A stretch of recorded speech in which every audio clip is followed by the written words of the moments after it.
किस टीम की रही होगी यार? कौन ऐसे कप्तान थे जो अच्छी पिच रीड करते थे? मलिक साहब बड़ी अच्छी रीड करते थे, सलीम मलिक साहब, जावेद भाई, इनकी रेटिंग बहुत अच्छी थी। पिच जैसा भी हो, मिसबाह उल हक इतना डरपोक डिसीजन लेता था। पिच अच्छा फ्लैट पिच होगा, साथ में होगा, वही हमें तो पहले जो है ना बॉलिंग करनी चाहिए। तो खैर हर एक का अपना अपना तरीका है, लेकिन आई थिंक इसमें जावेद भाई, सलीम भाई, जो मेरा एक्सपीरियंस रहा है उनके साथ, वो बहुत अच्छी रीड करते थे पिच। और यूनुस की अवेयरनेस भी बहुत अच्छी थी पिचेस के अंदर। ये बड़ा जरूरी है। यूनुस खान का उसका उसको आर्ट का पता था इस चीज का। यूसुफ आपकी कैसी, फॉर्मर कैप्टन हमारे, आप भी? मैं विकेट पे इतना should actually he should today Yusuf. What about the pitch, Yusuf?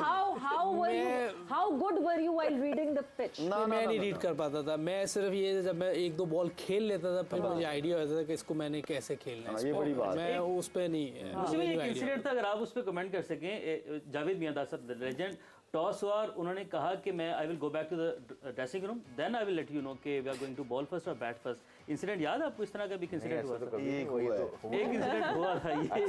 एक इंसिडेंट हुआ था यार, आउट हो गया, छोड़े सारी बातें। आप सारी डिस्कशन को यहाँ पे ब्रेक लगा दें, because the update from Hyderabad right now is that Fakhar Zaman goes back to the pavilion. और हम जो बार बार बात कर रहे थे कि yes don't curse Fakhar Zaman.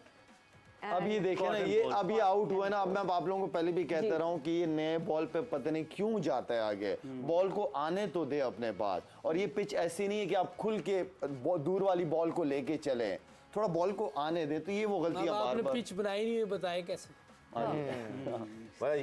Pitch और बड़े आराम से बताया जा सकता। बिल्कुल बिल्कुल। यहाँ आप अभी देखें, ब्रेक के बाद इंशाल्लाह आपको यहाँ पे पिच वापस मिलती है। और जो है बिल्कुल Fakhar Zaman, so the update from the centre right now is that Pakistan has scored 15 runs, एक विकेट का नुकसान हो चुका है। फखर Zaman has gone back to the hut और yes अभी 3.4 ओवर चल रहे हैं। तो अगर we were looking forward, ये देखिए वो स्पेस वाले बॉलर्स नहीं है, ये मीडियम पेसर बॉलर है। बॉल फंस रहा है, बॉल फंसने की वजह से इन्होंने अटैक जो है वो ऑफ स्पिनर से कराया। पहले ओवर से हमें अंदाजा हो गया था, अब खिंचा हुआ बॉल है, बॉल को आने दो। अगर ये कौन सा शॉट है कि आधा शॉट मारना है तो फिर पूरा मारो पे देखा। ये अभी शायद यूसुफ ने जो बात की है, पता है कितनी गहरी बात की। इसने कहा 2 बॉल मैं खेलता और उसके बाद मुझे पिच का अंदाजा होता और मैं अपने गियर चेंज कर लेता कि मैंने यहाँ पे लेट खेलना, मैंने सिंगल का सोचना, मैंने सेट होना। तो ये जो बातें हैं ये आपको as a player, as a professional बहुत जल्दी अडेप्ट करनी पड़ती हैं। अगर आप अडेप्ट नहीं करते, अगर बॉलर एज ए बॉलर, वो ऑफ स्पिनर क्या कर रहा है, अच्छी लाइन पे ला के स्पिन करने की कोशिश कर रहा है, वहां से नेचुरल वेरिएशन जिसे हम कहते हैं, कोई सीधा रहेगा जो कई दफा हमें एज ए लेग स्पिनर को नहीं पता होता, हम लेग ब्रेक करते हो सीधा रह जाता पिच से।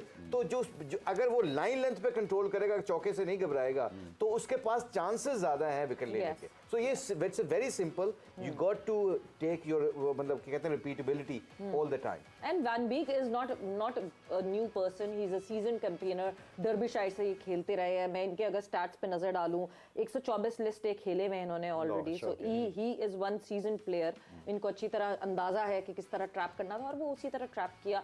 फखर जमान अगेन, जहां हम कह रहे थे फ्लो मिल जाएगा नीदरलैंड्स के अगेंस्ट, पाकिस्तान के लिए अच्छा होगा, डिसअपॉइंटिंग बहुत ज़्यादा। और मुझे उसकी फिक्र है। आई नो कि वो किस माइंडसेट के साथ इस वक्त होगा और क्या चीज़ें चल रही होंगी, खासतौर पे जब आउट होके वापस ड्रेसिंग रूम की तरफ चल रहा होगा ना, तो बहुत सारी चीज़ें उसके जहन में चल रही होंगी। और मेरे ख्याल में रात भी बड़ी मुश्किल से गुजरी होगी, सोच सोच में कि क्या होगा, कैसे होगा। तो ये वो प्लेयर के ऊपर एक बहुत मुश्किल टाइम आता है, नो डाउट। लेकिन हकीकत में निकलना प्लेयर ने ही होता है। और क्योंकि मैं तो खैर प्रॉपर बैट्समैन नहीं था, यूसुफ आपको बेहतर बताएगा, लेकिन जब आपसे रन नहीं हो रहे होते ना, आप कभी और कोशिश होती कि मैच में जाके ना मैं थोड़ा 25-30 बॉलें खेलूं, फील करूं, पिच को फील करूं, कॉन्फिडेंस फील करूं, मिडल करूं जरा बॉल के। कुछ इनिंगें आपको खेलनी पड़ जाती है इस तरह। और आज की जो पिच है वो वाकई टाइम लेने वाली पिच है। बिल्कुल। ये क्वेश्चन नंबर 4 पे खेलते रहे जब सिर्फ स्पिनर लगे हों। यूसुफ एज अ बैटर, मतलब ऑब्वियसली हम फखर की बार बार बात करते हैं। लाला ने कहा मुझे सबसे ज्यादा ये अब है कि वो जब वॉक करता हुआ जा रहा होगा, क्या क्या जहन में चल रहा होगा। How difficult that is. Bleak time, obviously आपके करियर में भी कहीं आपके ऊपर वो ब्लीक टाइम आया होगा। कितना मुश्किल हो जाता है एक प्लेयर के लिए, एंड मैनेजमेंट उस चीज पे क्या कर सकती है? What can they do with Fakhar क्या हम तो बड़ी आसानी से यहाँ बाहर बैठ के कहेंगे बिठा दें जी अब्दुल्ला को, खिला दें उसको, बाहर रखे, थोड़ी देर दूर रखे मैच से, but is that the right approach? मेरे साथ हुआ था एक 2000 में हम गए थे वेस्ट इंडीज़, ट्रायंगुलर सीरीज थी पहले, फिर टेस्ट मैचेस थे। तो मैंने 7 मैचेस में पता नहीं 92 या 94 रन बनाए थे। तो मुझे जैसे अफरीदी कह नींद नहीं आती थी ऐसे, हर बार मैं जब जाता था आउट हो जाता था, लेकिन मैंने ड्रॉप नहीं किया। मोइन भाई कप्तान थे, इंजी भाई वाइस कैप्टन थे, जावेद भाई कोच थे। तो जब टेस्ट सीरीज़ आई तो उस वक्त मुझे ड्रॉप करने का सोचा गया, लेकिन मोइन भाई और इंजी भाई ने मुझे बैक किया और फिर पहले टेस्ट में, फिर पहली इनिंग में मैं जल्दी आउट हो गया। फिर मुझे दूसरा टेस्ट मैच खिलाया, फिर मैंने 100 किया बारबाडोस में, फिर मैंने अगले टेस्ट में फिर 100 किया। और कितने अरसे का फेलियर था ये बीच नहीं, में? लेकिन यूसुफ का ये था, यूसुफ की तो परफॉर्मेंस चलती भी आ रही थी, लेकिन एक सीरीज की बात कर रहा है।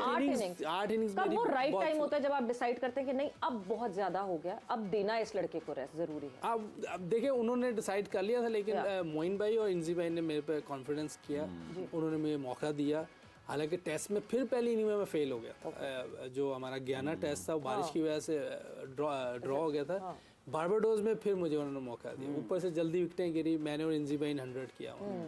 फिर उसके बाद एंटीगा में मैंने फिर 100 किया। तो ये अगर चीज़ ये थी कि जो मेरी बेसिक्स थी मैं उसको नहीं छोड़ रहा था, मैं फेल हो रहा था, उसमें सारी चीज़ें थी।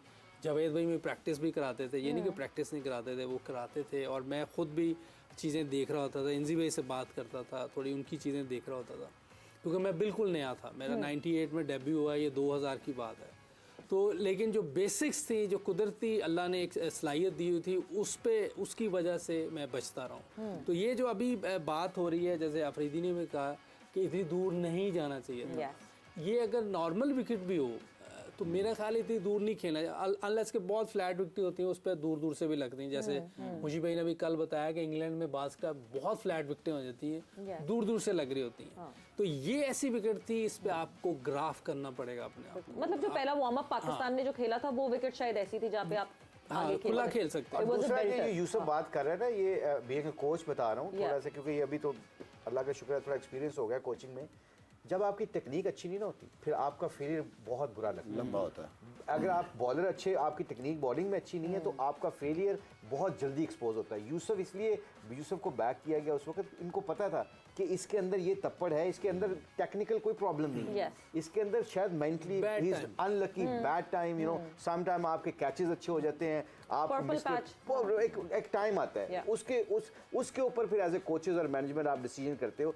जब आपकी टेक्निक बुरी होती है ना, उसके ऊपर 8-10 मैच चले जाएं, फिर आपको ज़्यादा चांस उस लड़के पे लेना चाहिए जिसकी टेक्निक अच्छी होगी, क्योंकि अगर उसका फेलियर होगा तो 1-2 मैचों के लिए होगा, उसका लंबा फेलियर नहीं होता। जैसे अब्दुल्ला शफीक आया, उसे एशिया कप में उसके पिचें बहुत मुश्किल थी, उसने 50 किया आके और ओपन पे आके किया, और इसका मतलब है कि उसकी टेक्निक बेहतर है।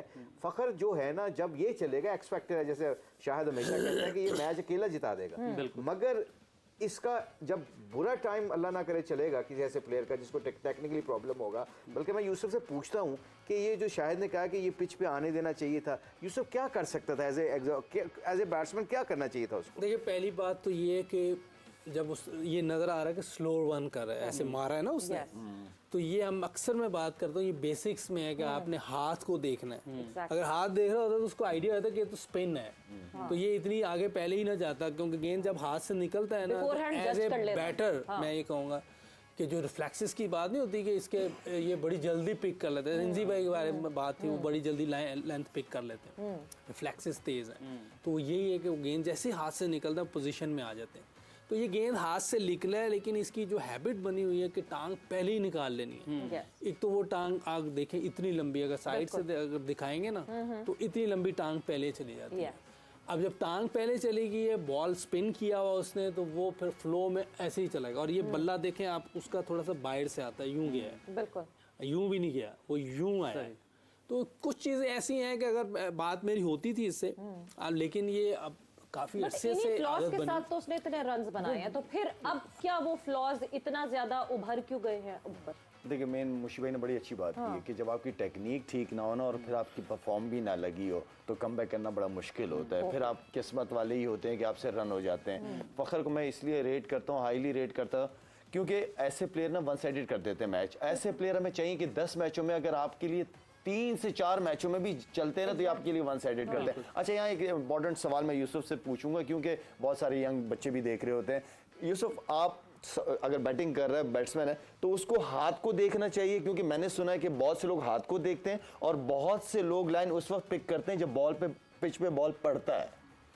अच्छा, ये कर सकते हैं, लेकिन डिपेंड करता है कि आप हाथ को देख रहे हैं या पिच को देख रहे हैं। तो लेकिन मूवमेंट जो फीट की है ये पहले कमिट नहीं करना। देखिए, आपने कमिट कर दिया, पहले ही आप आगे चले गए, ठीक है, तो बॉल थोड़ा सा पीछे चला गया। नहीं, अभी जैसे मैं खड़ा हूँ, आप जो कह रहे हैं कि आगे नहीं जाना, भी मैं खड़ा हूँ, बॉलर बॉल अभी नहीं आया, बॉल नहीं आया, आप तो मेरा ज्यादा से ज्यादा ये होगा हल्का सा, हल्का जो सा, आपके कंट्रोल में हो, कंट्रोल में, ठीक है, वेट इसमें होना चाहिए। अच्छा, ठीक है, ये दोनों टांगों के दरमियान में वेट होना चाहिए। न्यूट्रल जैसे होते हैं, गाड़ी न्यूट्रल होती ठीक है, ठीक है, आप जहां मर्जी लेके जा सकते हैं। ओके, जैसे आप न्यूट्रल रहेंगे, अगर बाउंसर है तो आप वहां से पुल भी कर सकते हैं। अगर तेज है, जैसे शोएब अख्तर तेज था, उसको पुल करना आसान काम है, आप उस पर बैठ सकते हैं। इतनी लंबी टांग रही, बैठ नहीं सकते, उधर से आप आराम से बैठ जाओ। अगर आप देख रहे हैं 85, 86, आप उसको पुल कर सकते हैं, आप पूरा अपने एक्सटेंड कर सकते हैं। ये फिर आप ये कह रहे हैं कि खेलते हुए ज्यादा आगे पाँव नहीं, ताकि आगे पीछे जाना मुश्किल हो जाएगा। जब मैं इधर चला गया तो मैं ब्लॉक हो गया, अब मुझे इधर वाला बॉल अच्छा लगेगा, कंट्रोल भी लेस हो गया।